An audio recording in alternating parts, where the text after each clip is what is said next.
what is science? Science is observation plus experimentation.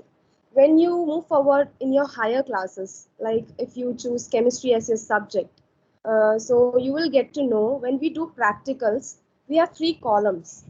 First column is experiment, second column is observation, and third one is inference.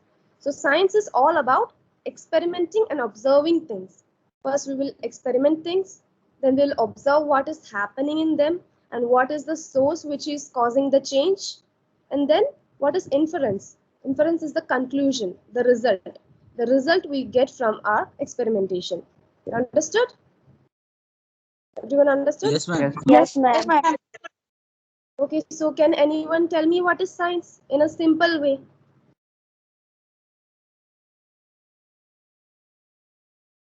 Anyone who understood? Science is a Observation, ma'am. Can I? experimentation, and influence.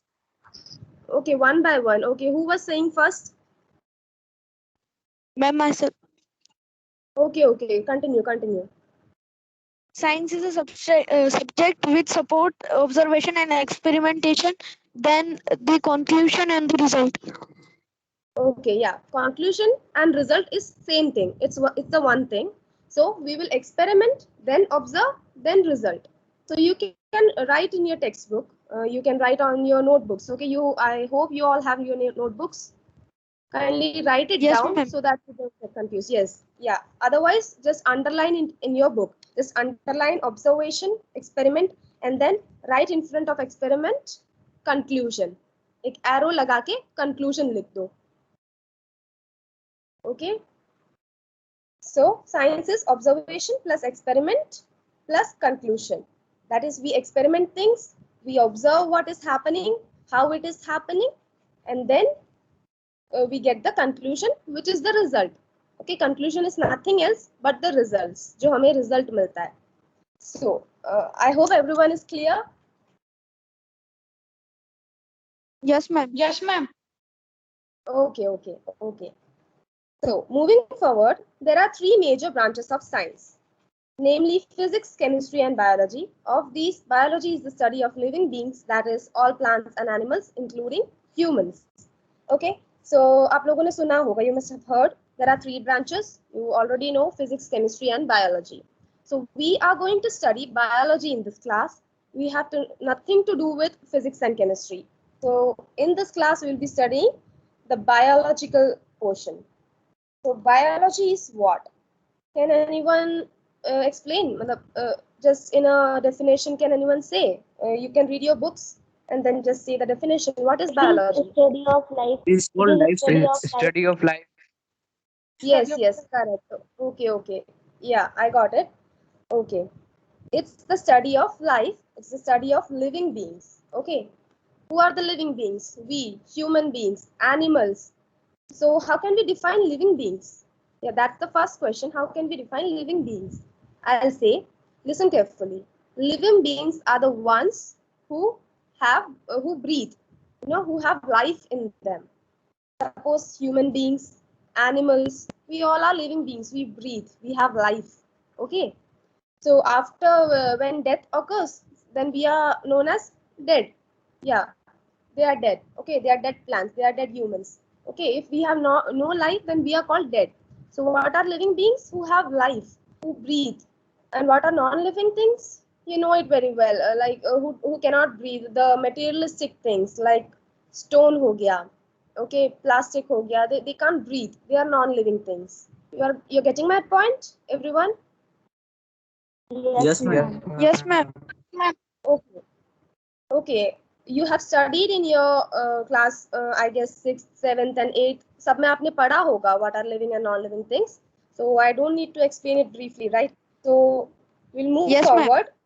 Yeah. Okay, we'll move forward. So what is biology? Study of living things including human beings. This living beings के अंदर आ जाता है animals and human beings. Okay? This much is clear? या तो आप लोग notebook में लिख सकते हैं. या ओके, या तो आप लोग नोटबुक में लिख सकते हैं इसको शॉर्ट करके, जैसे बायोलॉजी एरो लगा के, study of living beings, okay, including humans bracket में. that will be easy for you to remember. Okay, मतलब आप पूरा पैराग्राफ पढ़ के हौच-पौच नहीं करना. Okay, easy हो जाएगा पढ़ने के लिए. नोटबुक में आप पॉइंट पॉइंट बुलेट्स बना के लिख लो that biology arrow is the study of living beings including animals, plants and humans. Okay, plants भी इसमें include होते हैं. Why? Because plants also breathe, plants also have life.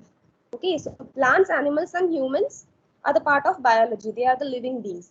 So you can write in your own way, जैसा आपको समझ में आए. आप अपनी नोटबुक में या बुक के साइड में एक डेफिनेशन में, एक लाइन में उसको लिख सकते हैं. Okay, please do right because it's for your betterment.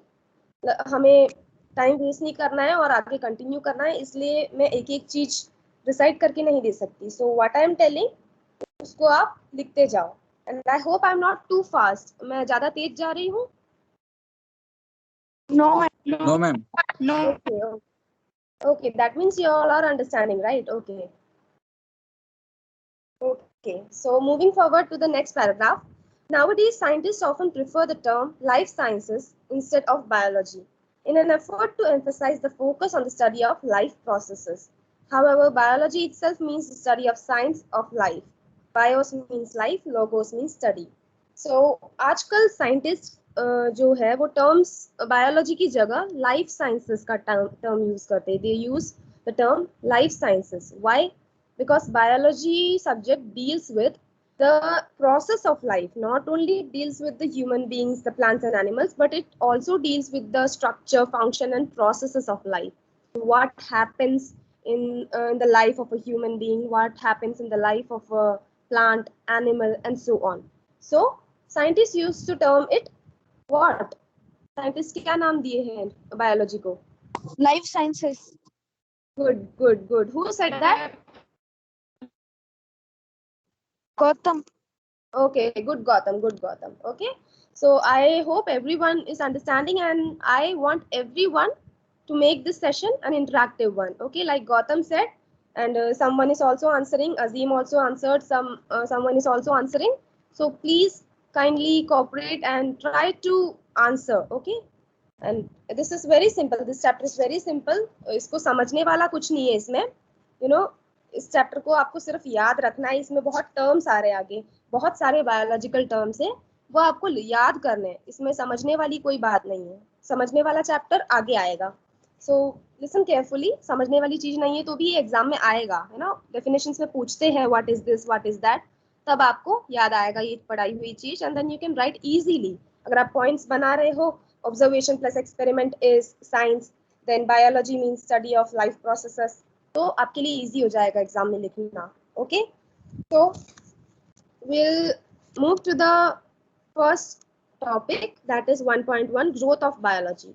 I'll read it out for you. No one can say when the study of biology exactly began. Primitive man lived in jungles and caves. He collected food from natural vegetation and hunted wild animals.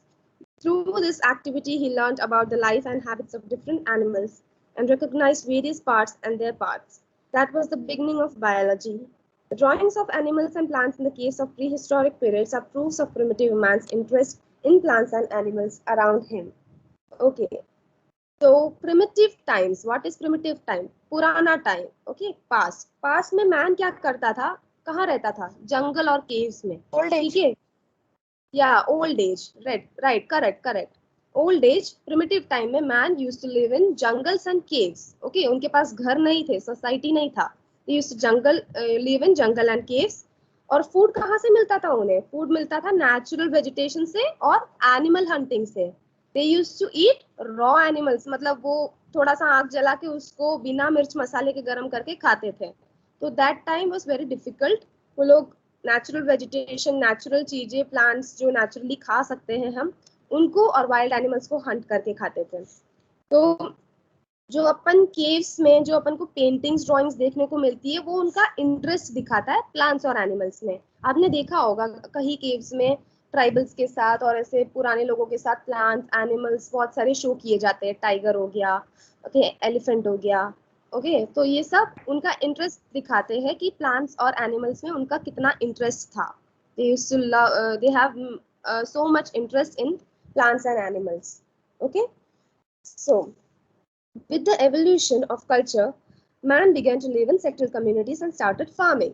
अब culture का evolution हुआ जब biology और एक्सप्लोजर हुआ biology का, तब man ने क्या किया, सेटल्ड कम्युनिटीज में रहने लग गया। पहले तो वो केव्स और जंगल्स में रहते थे, ठीक है, और जब ये इवोल्यूशन होने लगा तो वो सेटल्ड कम्युनिटीज में आ गए, छोटे छोटे ट्राइब्स में, विलेजेस, ऐसे कम्युनिटीज में मैन रहने लग गए, ठीक है। और उन्होंने सोर्स ऑफ लिविंग के लिए क्या शुरू किया, farming, because farming was the best option for them. खाना भी मिल जाता, पैसे का भी एक सोर्स है, तो फार्मिंग उन्होंने शुरू किया। He domesticated animals such as the dog, cow, sheep, horse and buffalo. कुछ एनिमल्स को डोमेस्टिकेट कर दिया, डॉग, काउ, शीप और बफेलो से हमें फूड मिलता है ना, मिल्क हो गया, मिल्क से पनीर मिलता है, लाइक दैट। तो यूजफुल चीजें और एवोल्यूशन होने लगा उनका ना। पुराने जमाने में जब मैन रॉ एनिमल्स खाता था, वहां से एवोल्यूशन होके नई नई चीजों में एवोल्यूशन हो गया। These practices gave him further opportunities for the study of ways and of life and the life of these animals. Thus, biology advanced more and more. इस पैराग्राफ में कुछ नहीं है, it's saying that biology और भी advance होता गया time to time. जैसे जैसे साल निकलता गया, biology was advancing itself. Okay. So, Greeks were probably the pioneers of an organized study of biology. तो बायोलॉजी में इंटरेस्ट सबसे ज्यादा किसका था, ग्रीक्स का, ग्रीक लोगों का, है ना। पायोनियर्स किसको कहते हैं, they are the pioneers of biology. Pioneers means वो लोग बहुत फॉन्ड थे, वो लोग एक्सप्लोर करते थे बायोलॉजी को, they used to explore this field और समझने के लिए, to understand what is biology, to understand the processes. Okay, you are getting me? Yes, ma'am. Yes, ma'am. Okay, so who were the pioneers? Greeks. Okay. फिर आता है, there are three names: Aristotle, Theophrastus, and Hippocrates. So what Aristotle did, he was the first person to study animals in sufficient detail, and he is called the father of biology or father of zoology. So who is the father of biology? अगर exam में आता है who is the father of biology और father of zoology, तो आप लोग क्या लिखोगे, Aristotle. Okay, what he did, he studied the animals. उसने एक डिटेल्ड वे में एनिमल्स को स्टडी किया, इसलिए he is known as father of what? Biology and zoology. Yes, correct. So he is known as the father of biology or zoology.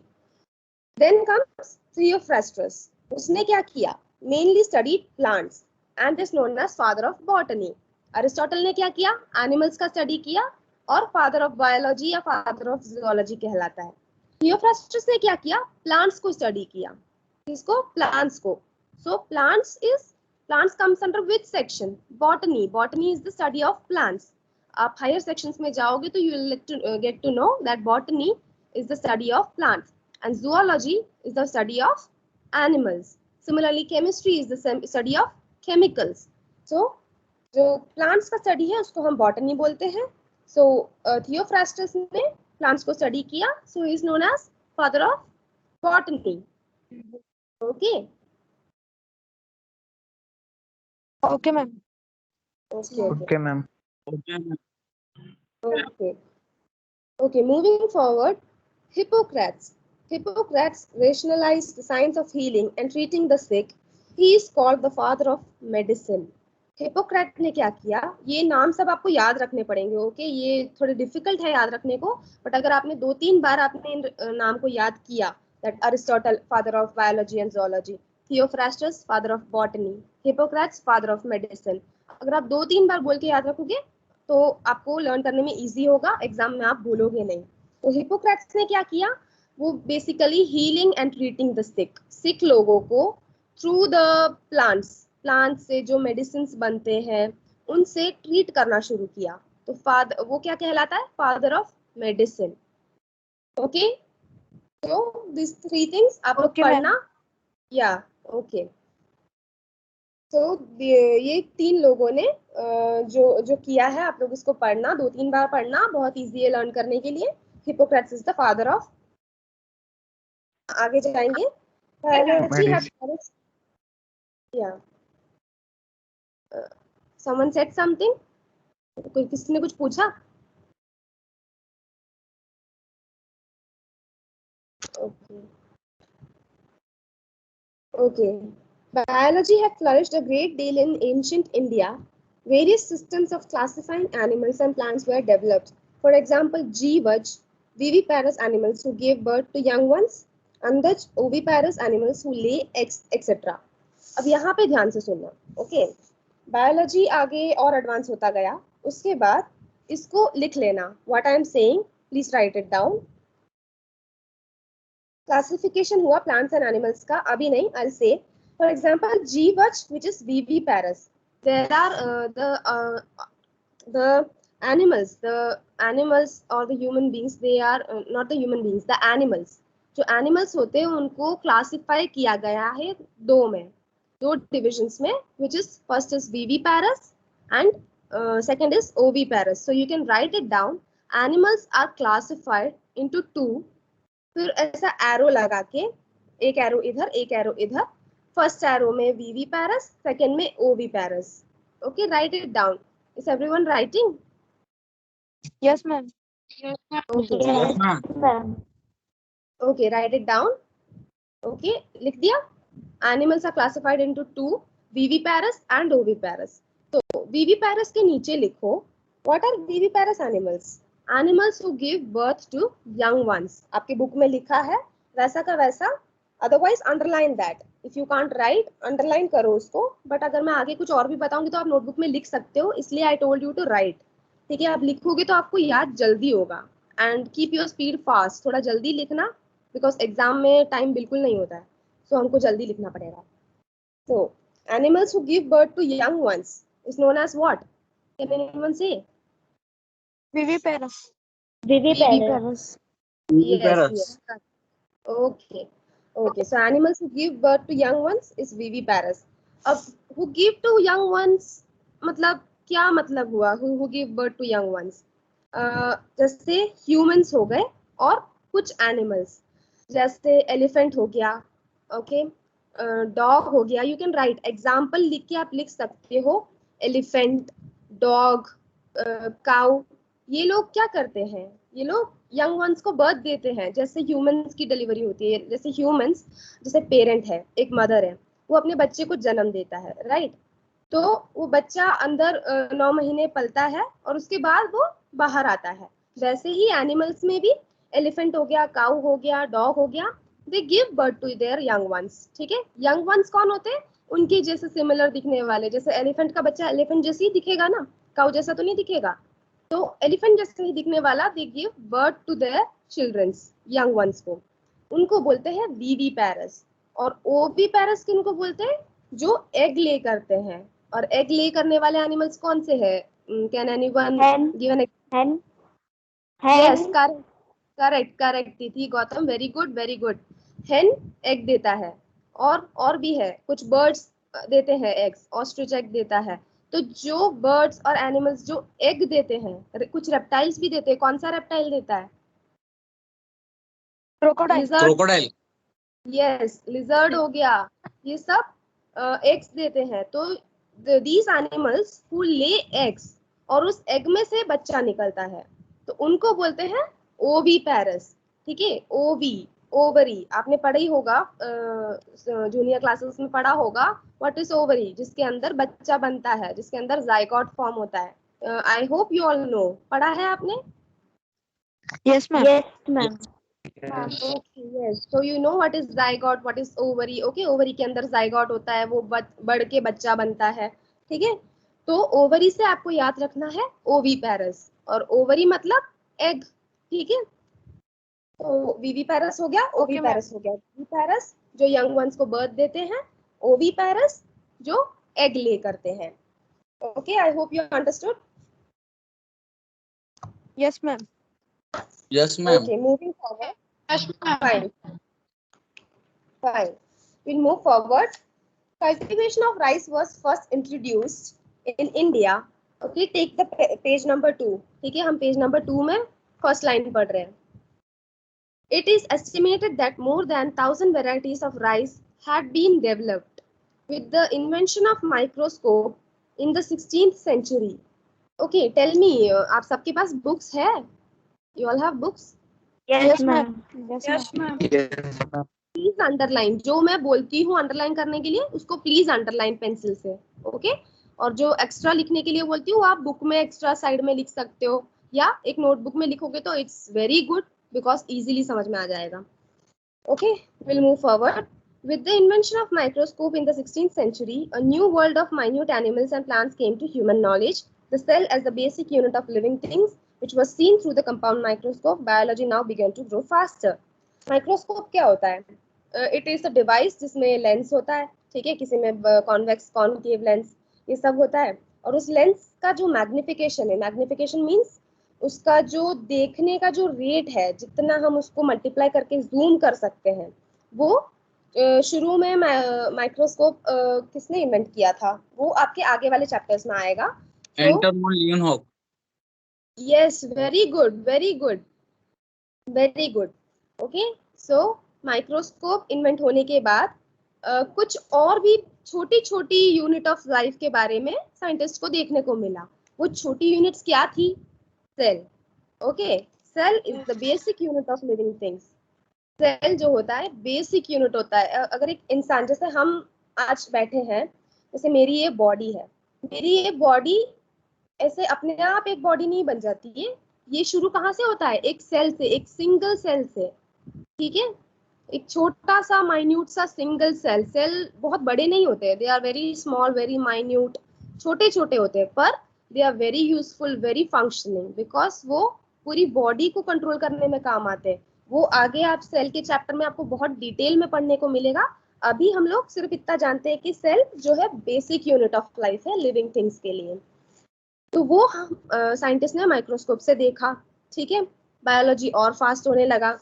In the 19th century, biology took several major leaps through the discovery of germs, wider acceptance of theory of organic evolution, establishment of cell theory. ठीक है, 19th century जब आया, अभी कौन सा century चल रहा है? 21st century. जब 19th century था तब बायोलॉजी और भी आगे जाके क्या होने लगा? जर्म्स की डिस्कवरी हुई, जो जर्म्स हमारी सराउंडिंग्स में होते हैं उसकी डिस्कवरी. और क्या हुआ? Acceptance of the theory of organic evolution. What is organic evolution? I'll say अभी के जो प्लांट्स और एनिमल्स है उनका ओरिजिन कहाँ से आया है? प्रिमिटिव टाइम्स से, पास्ट से, ओल्ड एज से, ठीक है? अभी के प्लांट्स और एनिमल्स जो है उनका ओरिजिन कहाँ से आता है? जैसे हम है, हम इंसान है, ह्यूमंस का ओरिजिन कहाँ से आता है? उनके एंसेस्टर्स से. आपने पढ़ा होगा, हमारे एंसेस्टर्स होते थे. हमारे एंसेस्टर्स किसकी तरह दिखते थे? मंकी की तरह, मंकी का तरह उनका शरीर, बॉडी होता था. तो वैसे ही प्लांट्स और एनिमल्स की भी ओरिजिन है, वहां से ये इनका ओरिजिन होता है. उस चीज को हम बोलते हैं, क्या बोलते हैं? Organic evolution. ऑर्गेनिक एवोल्यूशन को अंडरलाइन कर लो, underline that term organic evolution, और उसके साइड में या नोटबुक में लिख लो origin of plants and animals from primitive times. ठीक है, primitive means past. Okay, is everyone writing? Yes, ma'am. Yes. Okay, I hope सबने लिख लिया है fast. Yes, ma'am. Yes. Okay, so क्या लिखा आप लोगों ने? ऑर्गेनिक एवोल्यूशन क्या होता है? Can anyone tell me? Origin of plants and animals. from prehistoric animals. Very good everyone, very good. Okay, origin of plants and animals from primitive times. Primitive के आगे ब्रैकेट में पास्ट लिख लेना ताकि याद रहेगा. ओके, फिर आया establishment of cell theory. Okay, yes. फिर आया establishment of cell theory. What is cell theory? Cell theory कुछ नहीं है. सेल थियरी इज बेसिकली, क्या बोलता है सेल थियरी? कि living organisms are made up of cells. जैसे मैंने अभी बताया, ह्यूमन बॉडी शुरू कहाँ से होती है? एक सिंगल सेल से. तो living organisms are made up of cells, that is cell theory. और कुछ नहीं है, मतलब अभी के लिए इतना ही काफी है. फिर आगे के चैप्टर्स में आप सेल को डिटेल में पढ़ोगे, ठीक है? Okay, now the Okay. 21st century, yeah, 21st century is poised to unravel more mysteries of nature and miraculous innovations in medicine and agriculture. Biology has already progressed a great deal in the field of vitamins, hormones, genetics, genetic engineering, antibiotics, cancer research, cloning, stem cell research, organ transplant, environmental sciences, life in outer space, etc. सो अभी 21st century में science ने कुछ पुरानी चीजों को undo किया है, mysteries जो है बहुत सॉल्व हुई है, बहुत चीजें ऐसी है जो साइंटिस्ट को बहुत 21st सेंचुरी में आने के बाद पता पड़ी है रिसर्च के थ्रू।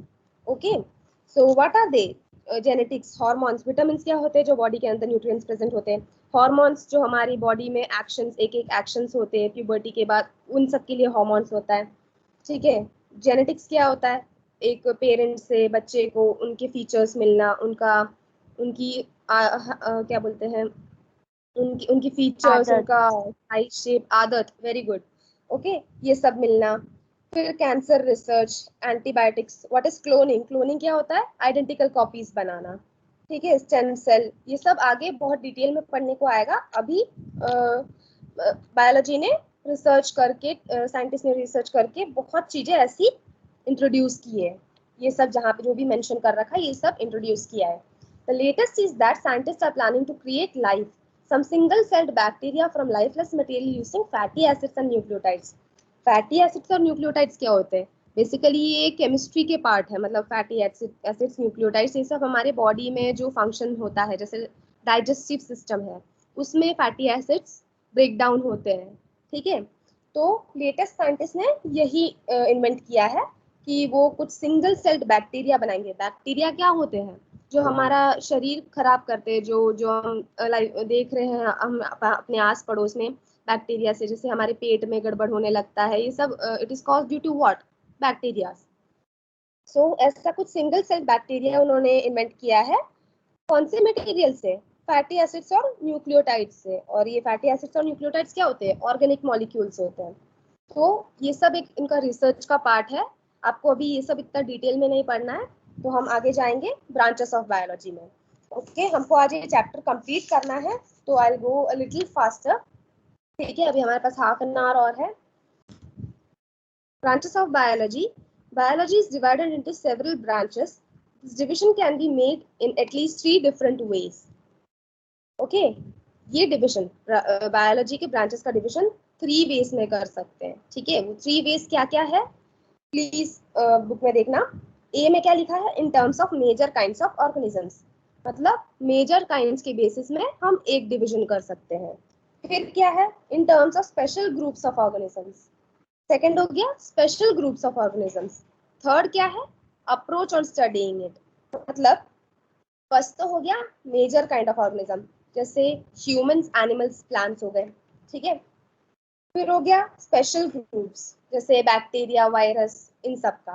फिर हो गया उनकी स्टडी करने के लिए जो अप्रोच करते हैं, जैसे बॉडी के अंदर बहुत सी चीजें होती है, बहुत कुछ पढ़ने को मिलता है, उस अप्रोच को बोलेंगे। उस अप्रोच को हमने तीसरे उसमें डिवाइड किया है।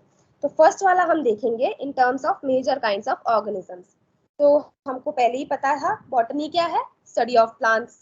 हमने चैप्टर शुरू करते वक्त ही बोला था botany is the study of plants, zoology is the study of animals. Human biology अब थर्ड आता है, ये क्या है? The study of humans as a living organism and his relationship with other living organisms. The study of humans and their interaction with the society comes under anthropology. ठीक है, तो human biology क्या है? Human biology is basically the study of human as a living organism. हम लोग एक living organism है, हम सांस लेते हैं तो हम living organism है। And his relationship with other organisms, हमारा रिलेशनशिप दूसरे ऑर्गेनिजम्स के साथ, हमारी सराउंडिंग में जितने भी ऑर्गेनिजम्स हैं, हमारा और उनका रिलेशनशिप को बोलेंगे, क्या बोलेंगे? नहीं, एंथ्रोपोलॉजी नहीं। एंथ्रोपोलॉजी क्या है? Study of humans and there interaction with society.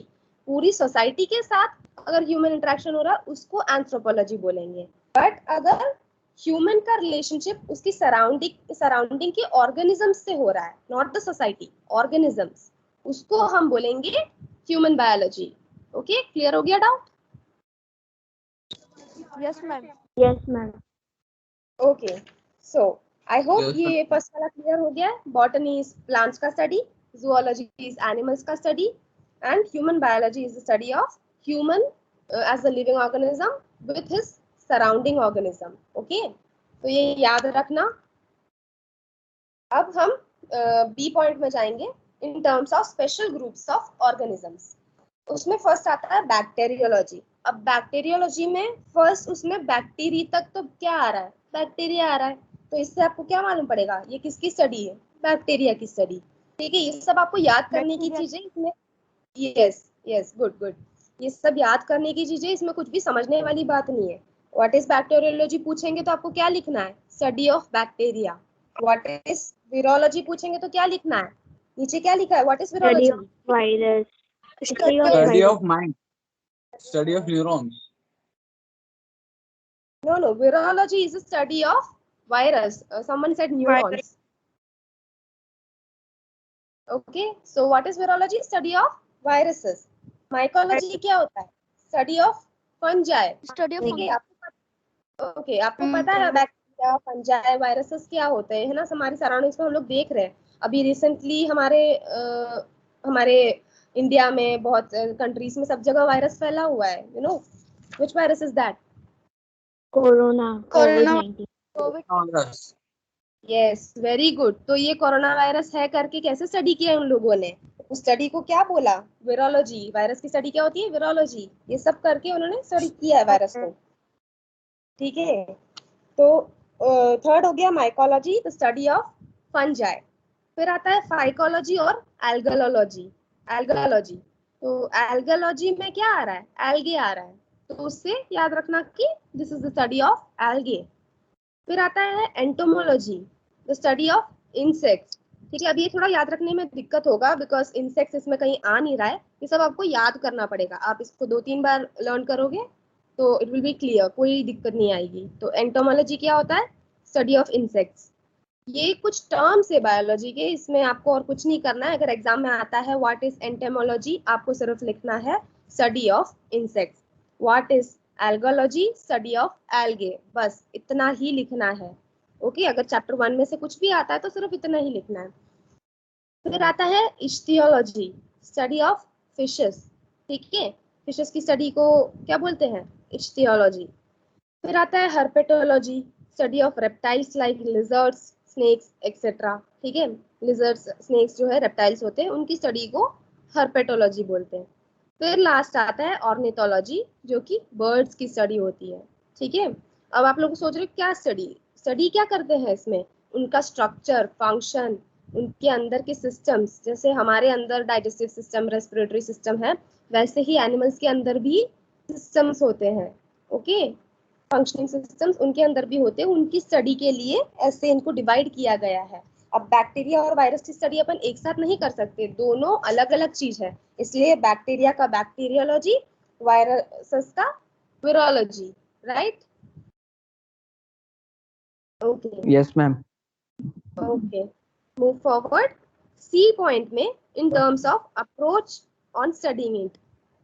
Yes, someone said something?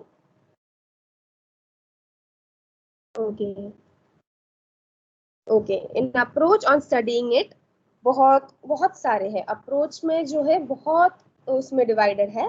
First आता है एनाटॉमी। एनाटॉमी क्या है? The study of gross structure of the organs in an organism as seen in dissection. तो आप लोग जब सीनियर क्लासेस में जाओगे 11th 12th, तब आपको लैब में ले जाया जाता है। ठीक है, आपने स्कूल में देखा होगा लैब होता है, प्रैक्टिकल्स होते हैं वहाँ पे। तो लैब में हम लोग, अभी तो जानवरों का डाइसेक्शन बैन हो गया। डाइसेक्शन क्या होता है? उनको चीर फाड़ के उनके अंदर का पार्ट्स देखना। तो एनाटॉमी किसको बोलते हैं? किसी ऑर्गेनिज्म के डाइसेक्शन के थ्रू उसके अंदर के पार्ट्स को स्टडी करना is known as what? Anatomy. ठीक है, एक ऑर्गेनिज्म का ग्रॉस स्ट्रक्चर डाइसेक्ट करने के बाद हमें, और वो डाइसेक्ट करने के बाद ऐसे ही नहीं दिख जाता है, हम उसको नेकेड आइज से नहीं देख सकते। उसके लिए क्या चाहिए होता है? Anyone know? Okay, I tell. Microscope, है ना? अभी हमने पढ़ा था माइक्रोस्कोप छोटी चीजों को देखने के लिए काम आता है। तो हम जब लैब में डाइसेक्शन करते हैं तो हम माइक्रोस्कोप से देखते हैं अंदर की चीजें। अंदर को और स्टडी करने के लिए हम लोग किससे देखते हैं? माइक्रोस्कोप से। ठीक है, तो what is anatomy? Study of gross structure of the organs in an organism as seen in dissection. Okay, अगर एग्जाम में पूछा जाए व्हाट इज एनाटॉमी, अगर आपको ये लिखने में दिक्कत हो रहा है, वैसे तो ये बहुत सिंपल डेफिनेशन है, पर अगर इसमें आपको दिक्कत है तो आप इतना लिख सकते हो, study of the internal structure of an organism through dissection. ठीक है, ये ग्रॉस स्ट्रक्चर लिखने की जरूरत नहीं है, आप इंटरनल स्ट्रक्चर भी लिख सकते हो। ठीक है, फिर आता है morphology, the study of form and structure of plants and animals. It includes the understanding and interpretation of structure both external and internal. Okay, तो मॉर्फोलॉजी क्या है? प्लांट्स और एनिमल्स का स्ट्रक्चर स्टडी करने का। ठीक है, ये इंटरनल और ग्रॉस स्ट्रक्चर तो अंदर की चीजें देखने के लिए, जो कि डाइसेक्शन से दिखता है माइक्रोस्कोप के थ्रू। बट मॉर्फोलॉजी क्या है? एनाटॉमी जैसा डाइसेक्शन नहीं करना होता है उसमें, हम बाहर से ही एक पर्टिकुलर प्लांट एनिमल जो भी है उनको हम लोग स्टडी कर सकते हैं बाहर से, उनका स्ट्रक्चर और इंटरनल स्ट्रक्चर और एक्सटर्नल स्ट्रक्चर दोनों। कभी कभी क्या होता है, यहाँ लिखा है sometimes student wrongly consider morphology to be considered with the study of external parts only. ये सिर्फ एक्सटर्नल पार्ट्स का स्टडी नहीं है, but also internal part, internal और एक्सटर्नल पार्ट का स्टडी जब हम करते हैं उसको बोलते हैं morphology. Okay Okay. Yes, ma'am. Okay, ma'am. Okay, very good. अब आता है histology, the study of minute structure of tiny bits of the body of tissue level as seen with the help of a compound microscope. अब आपका third chapter tissue भी आएगा, तो वहाँ पे इसमें इधर टिश्यू की बात की गई है कि बॉडी में जो माइन्यूट टाइनी बिट्स होते हैं टिश्यू के, ठीक है, जो कि सिर्फ एक माइक्रोस्कोप से ही दिखते हैं, कंपाउंड माइक्रोस्कोप। कंपाउंड माइक्रोस्कोप क्या होता है? जो कि बहुत ज्यादा टाइम्स तक मैग्नीफाई हो सकता है, जूम हो सकता है, सिर्फ उससे ही दिखते हैं टिश्यू। ठीक है, अब उस टिश्यू की स्टडी को बोलते हैं हिस्टोलॉजी। फिर आता है cytology, study of structure and function of plant and animal and plant cells.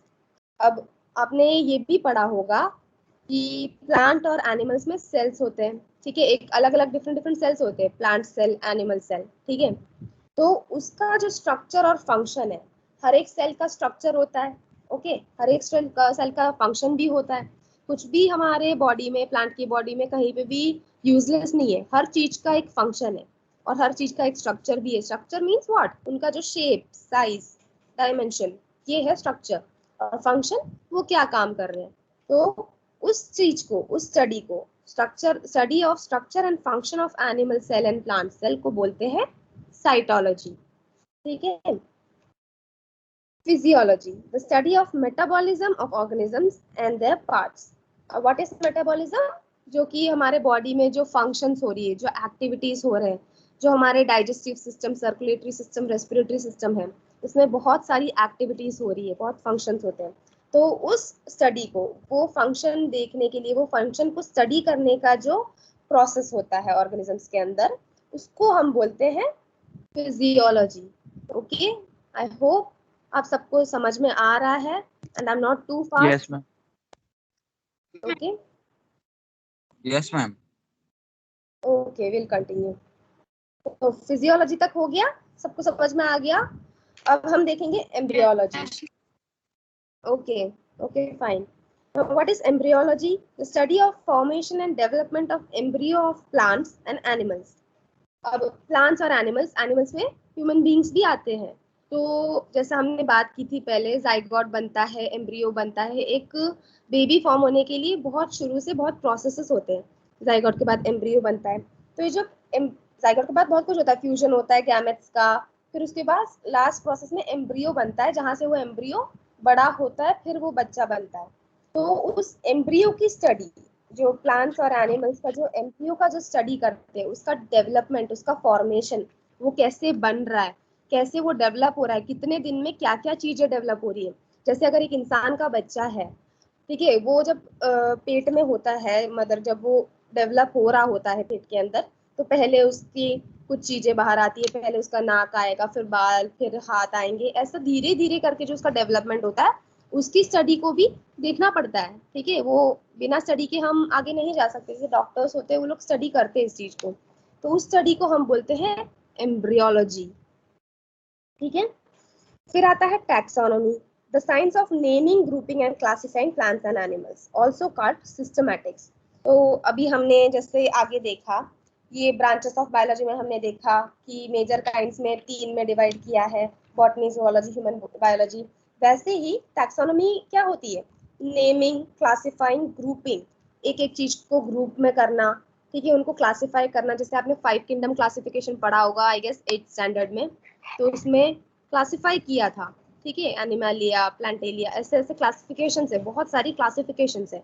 तो उन क्लासिफिकेशन को, एनिमल्स की नेमिंग को, जैसे नेमिंग क्या बोलते हैं, जैसे साइंटिफिक नेम्स रखते हैं ना, वैसे एनिमल्स, प्लांट्स, सबके साइंटिफिक नेम होते हैं, उनका नेमिंग, क्लासिफिकेशन, ग्रुपिंग, इस चीजों को बोलते हैं टैक्सोनॉमी। ओके, और इसको और भी क्या कहा जाता है, systematics. Now, moving forward comes ecology, the study of the relationship of an organism to both its biotic and abiotic environment. एक ऑर्गेनिज्म का, उसके सराउंडिंग में जितने भी बायोटिक और अबायोटिक एनवायरनमेंट है, बायोटिक क्या है, living, abiotic means non living. So हमारी सराउंडिंग में जितने भी अबायोटिक और बायोटिक, लिविंग और नॉन लिविंग चीजों से हमारा जो रिलेशन है, लिविंग क्या हो गए, हमारे साथ रहने वाले लोग, हमारे हमारे सराउंडिंग एनिमल्स, ओके, और हमारे सराउंडिंग प्लांट्स, ये सब लिविंग चीजें हो गई, हमारा और उनका रिलेशनशिप। और अबायोटिक क्या हो गया, नॉन लिविंग थिंग्स, ठीक है, जितना भी हमारा रिलेशनशिप है सराउंडिंग से, उसको बोलते हैं इकोलॉजी, ठीक है। फिर आता है biogeography, the study of geographical distribution of plants and animals. अब कुछ प्लांट्स और एनिमल्स ज्योग्राफिकली डिस्ट्रीब्यूट होते हैं कुछ लोकेशंस में, कुछ कुछ वेदर कंडीशन के हिसाब से डिस्ट्रीब्यूट होते हैं, ठीक है। आपने देखा होगा कैक्टस जो है वो हर जगह पे नहीं पाया जाता, वो बेसिकली डेजर्ट में ज्यादा क्यों पाया जाता है, क्योंकि उसमें वाटर स्टोरेज कैपेसिटी ज्यादा होती है, ठीक है। तो ऐसे ज्योग्राफिकल डिस्ट्रीब्यूशन होता है कुछ प्लांट्स और एनिमल्स का। पोलर बियर कहाँ देखने को मिलते हैं, ठंड के एरिया में, आर्कटिक रीजन में, अंटार्कटिक रीजन में, वहां देखने को मिलते हैं। यहाँ इंडिया में देखने को मिलेगा नहीं। तो उनका जो क्लाइमेटिक कंडीशन, वेदर, उनका जो हैबिटेट है, उनके हिसाब से जो ज्योग्राफिकल डिस्ट्रीब्यूशन होता है प्लांट्स और एनिमल्स का, उसको हम बोलते हैं बायोजियोग्राफी, ओके। फिर आता है paleontology, the study of pre historic forms of life through fossils of plants and animals. Paleontology, आपने जुरासिक पार्क देखा होगा, ठीक है, उसमें क्या है, डायनासोर्स है। अभी आज के जमाने में डायनासोर्स का स्ट्रक्चर और फंक्शन हम कैसे पता लगा सकते हैं कि उनका कैसा स्ट्रक्चर था, उनका कैसा लिविंग था, बाय उनके फॉसिल। आज के जमाने में डायनासोर जिंदा है नहीं, है ना, डायनासोर्स एक्सटिंक्ट हो गए। तो हम लोग उनके बारे में अगर रिसर्च करना होगा तो कैसे करेंगे, उनके फॉसिल से। फॉसिल क्या होता है, रिमेन्स, डेड रिमेन्स, जो मिट्टी के अंदर डेड रिमेन्स होते हैं, ठीक है, मिट्टी के अंदर जो डेड रिमेन्स होते हैं उसको हम फॉसिल बोलते हैं। तो फॉसिल के थ्रू अगर हम किसी चीज का स्टडी कर रहे हैं, उनके प्री हिस्टोरिक टाइम्स का, तो उसको हम बोलते हैं पैलियोंटोलॉजी, ओके। समझ में आ गया, Yes, ma'am. Yes, ma'am. Okay. Next comes evolution, the study of origin and descent of organisms, ठीक है। ओरिजिन क्या होता है, पैदा होना, डिसेंट क्या होता है, उनकी डेथ। तो ऑर्गेनिजम्स का जो पूरा लाइफ साइकिल है, पैदा होने से लेकर फिर जो डेथ का जो प्रोसेस है, उसको हम बोलते हैं इवोल्यूशन, आगे बढ़ना। जैसे हमने पढ़ा साइंस में इवोल्यूशन हो रहा था, साइंस आगे बढ़ रहा था, बायोलॉजी आगे बढ़ी, फास्टर होता गया, वैसे ही इंसान में भी, एनिमल्स में भी सबका ओरिजिन होता है, और उसके बाद डिसेंट होता है, डेथ होता है, उस चीज को हम बोलते हैं इवोल्यूशन, ओके। फिर आता है जेनेटिक्स। जेनेटिक्स क्या है, the science of the transmission of the body characters, both similarities and differences from parents to offspring. जैसा हमने पहले बात किया, आदत, उनकी उनके पेरेंट्स की आदतें, उनके उनके फीचर्स, जो उसका जो ट्रांसमिशन होता है, जो ट्रांसपोर्ट होता है बच्चों पे, ऑफस्प्रिंग। ऑफस्प्रिंग क्या होते हैं, पेरेंट्स के अंदर से जो बच्चा आया है, ठीक है, उनके अंदर बहुत सारी सिमिलर कैरेक्टरिस्टिक्स होती है पेरेंट्स की, जिसने पैदा किया है, जो उनके मम्मी पापा है उस बच्चे के, उनकी बहुत सारे कैरेक्टरिस्टिक्स बच्चों में आ जाते हैं, उस चीज को बोलते हैं जेनेटिक्स, ठीक है। और ये कैरेक्टरिस्टिक्स कैसे आते हैं, थ्रू जीन्स होते हैं, जीन्स जो है वो ही मेनली रिस्पॉन्सिबल होते हैं कैरेक्टरिस्टिक्स के लिए। हेरिडिटी सुना होगा ना आप लोगों ने, हेरिडिटी, हेरिडिटी मिलती है, मेरे मेरे को तो मेरी, यस, या मेरे को तो मेरी मम्मी की हेरिडिटी मिली है, बोलते हैं ना अपन। तो वैसे ही हेरिडिटी मिलती है, तो वो किससे मिलती है, जीन्स से, उसको हम बोलते हैं जेनेटिक्स, उसकी स्टडी को बोलते हैं genetics.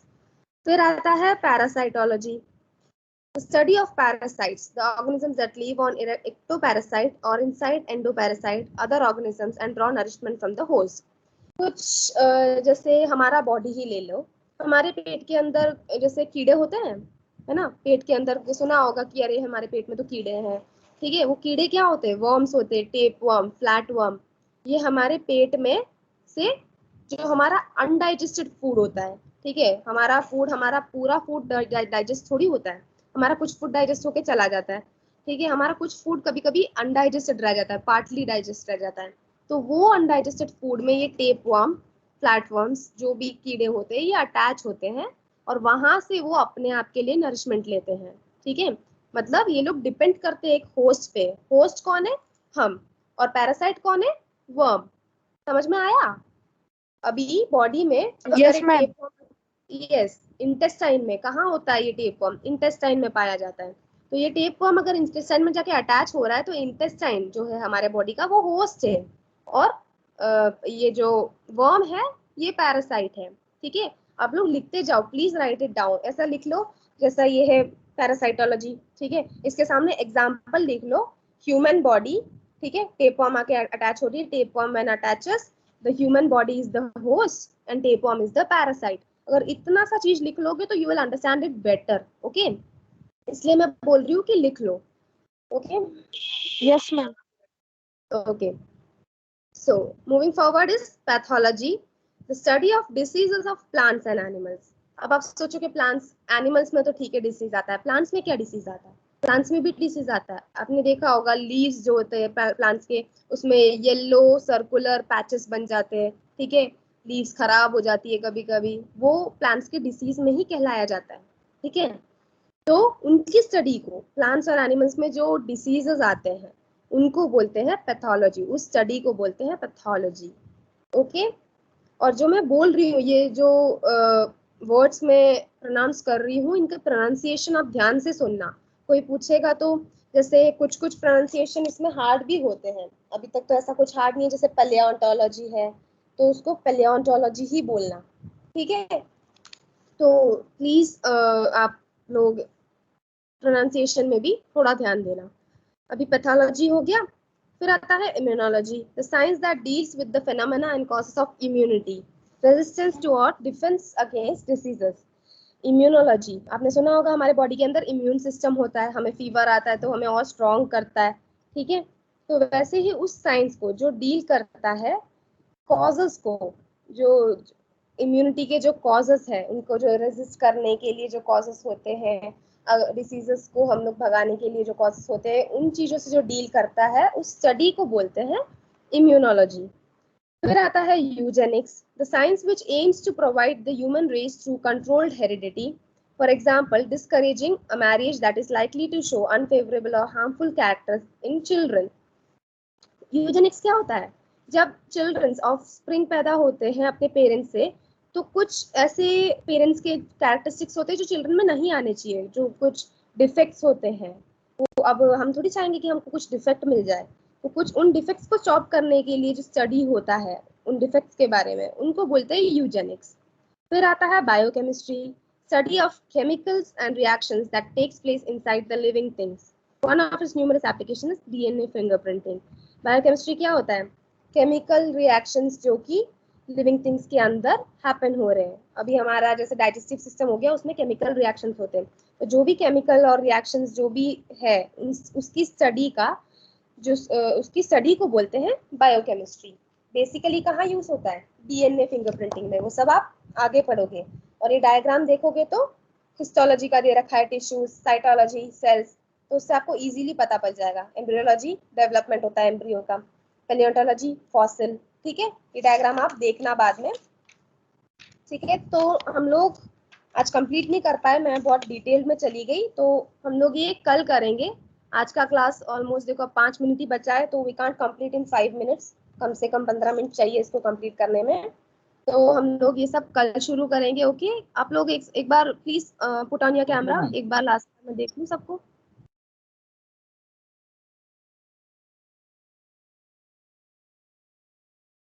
Can you yes, Azim has put on his camera. Everyone please put on their camera. Okay, I can see Sumit, Yuvraj, very good, very good. Shwetank, very good. Okay, so आप लोगों को सब समझ आया? Kindly be honest, है ना? Honestly Yes, ma'am. बताना सब समझ आया? Yes, ma'am. ओके, आपको Yes, ma'am. कोई भी डाउट हो, आई एम ऑलवेज देयर. आप लोग पूछ सकते हो मुझसे. अगर आपको क्लास के बीच में भी डाउट आता है, अरे मैम ने क्या बोला, सुना ही नहीं दिया या समझ में नहीं आया, तो आप चैट बॉक्स में आप मैसेज डाल सकते हो, मैम प्लीज रिपीट. या फिर आप बोल सकते हो आप अनम्यूट करके कि मैम समझ नहीं आया. Okay, I definitely help you all. Don't hesitate, don't be shy. ठीक है, मैं बिल्कुल रेडी हूँ आप लोगों की हेल्प करने के लिए. आज हम कंप्लीट नहीं कर पाए, कल कर लेंगे, कोई बात नहीं, धीरे धीरे करेंगे. और प्लीज अपने क्लासमेट्स को भी बोलना कि प्लीज ज्वाइन करे भाई, क्लास है ना, पास होना है, 9th क्लास है, सीनियर क्लास है. समझाना उनको भी, ठीक है? ओके, इसके बाद 10th आएगा, Okay, बोर्ड ma'am. है. ओके, अच्छा फ्यूचर चाहिए सबको, अच्छा फ्यूचर चाहिए ना. सब पैसा कमाना चाहते हैं, सबको अच्छा फ्यूचर चाहिए. Yes, कोई भी ma'am. नहीं बोलता. Yes yes yes. Yes, okay. ma'am. Okay, तो प्लीज इंसिस्ट करना, अपने क्लासमेट्स को भी बोलना कि क्लास ज्वाइन करें टाइम पे. कल से, कल नहीं है, अब 9th का बायोलॉजी क्लास कब है? फ्राइडे को. फ्राइडे को 9:30 है आई गेस. तो विल मीट दैट डे. तो today's class is over. If someone has any doubt, अभी पूछ लो. अभी 2-3 मिनट और है, कोई भी डाउट है तो पूछ लो. Okay. No doubt, ma'am. No doubt, ma'am. No doubt, ma'am. Okay. Okay, I No hope doubt. is good enough. Okay okay, मुझे ओके, आई होप कि आपको सब समझ में आ गया है. If you have any problem kindly ask me. Okay, Okay, ma'am. Honestly, okay honestly कोई भी एक जना बताना कि आज की क्लास कैसी लगी, समझ में आया, इंटरेस्टिंग था, बोरिंग तो नहीं था? Yes, ma'am. नहीं, अच्छा Ma'am, था. interesting थी. ओके मैम ओके अच्छा था, बोल. हम अच्छा था. Okay. Okay, thank you. Okay, मैं इसलिए रिव्यूज ले रही हूँ बिकॉज मुझे उसमें वर्क करना है. यस, ओके, मैं इसलिए पूछ रही थी क्योंकि मुझे उसमें वर्कआउट करना पड़ेगा. अगर कुछ भी खामियां है तो I will work out on them. ठीक है, तो इसलिए मैं पूछ रही थी. And I am very happy कि आप लोगों को सब समझ में आया. और मैं आगे भी होप रखती हूँ कि आप लोग क्लासेस में ज्वाइन करोगे टाइम टू टाइम और ऐसे ही इंटरेस्टिंगली पार्टिसिपेट करोगे. Okay, thank you everyone, you can leave your classes. Thank you, ma'am. Okay. Thank you, okay. ma'am. Thank you. Okay, bye bye.